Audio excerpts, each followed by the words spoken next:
பரிசுத்த வேதாகமம் புதிய ஏற்பாடு 1 பேதுரு 2ஆம் அதிகாரம். உயிருள்ள கல்லும் தூய இனமும். ஆண்டவர் எத்துணை இனியவர் என்பதை நீங்கள் சுவைத்திருந்தால் எல்லா வகையான தீமையையும் வஞ்சகத்தையும் வெளிவேடம் பொறாமை அவதூறு ஆகிய யாவற்றையும் அகற்றுங்கள். புதிதாய் பிறந்த குழந்தைகள் போல வஞ்சகமற்ற வார்த்தையாகிய பாலை அருந்த ஆர்வமுள்ளவர்களாய் இருங்கள். இதை அருந்துவதால் நீங்கள் மீட்பில் வளருவீர்கள். உயிருள்ள கல்லாகி அவரை அணுகுங்கள்.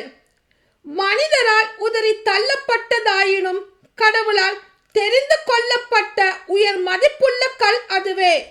நீங்களும் உயிருள்ள கற்களாய் இருந்து ஆவிக்குரிய இல்லமாக கட்டி எழுப்பப்படுவீர்களாக. இயேசு கிறிஸ்துவின் வழியாய் கடவுளுக்கு உகந்த ஆவிக்குரிய பலியை படைக்கும் தூய குருக்களின் கூட்டமாகவும் இருப்பீர்களாக. ஏனெனில் இதோ சீயோனில் நான் ஒரு மூலைக்கல் நாட்டுகிறேன். அது தேர்ந்தெடுக்கப்பட்ட விலையுயர்ந்த மூலைக்கல். அதில் நம்பிக்கை கொண்டோர் பதட்டமடையார் என்று மறைநூலில் காண கிடக்கிறது. நம்பிக்கை கொண்ட உங்களுக்கு அது உயர் மதிப்புள்ளதாக விளங்கும்.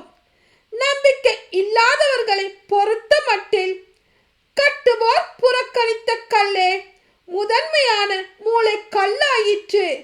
மற்றும் அது இடர்தல் கல்லாகவும் தடிக்கு விழச் செய்யும் கற்பாறையாகவும் இருக்கும். அவர்கள் வார்த்தை ஏற்காததால் தடுக்கி விழுகிறார்கள்.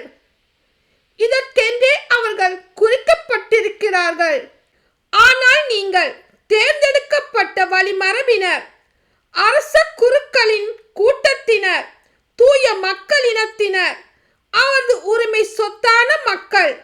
எனவே உங்களை இருளில் நின்று தமது வியத்தகு ஒளிக்கு அழைத்துள்ளவரின் மேன்மை மிக்க செயல்களை அறிவிப்பது உங்கள் பணி.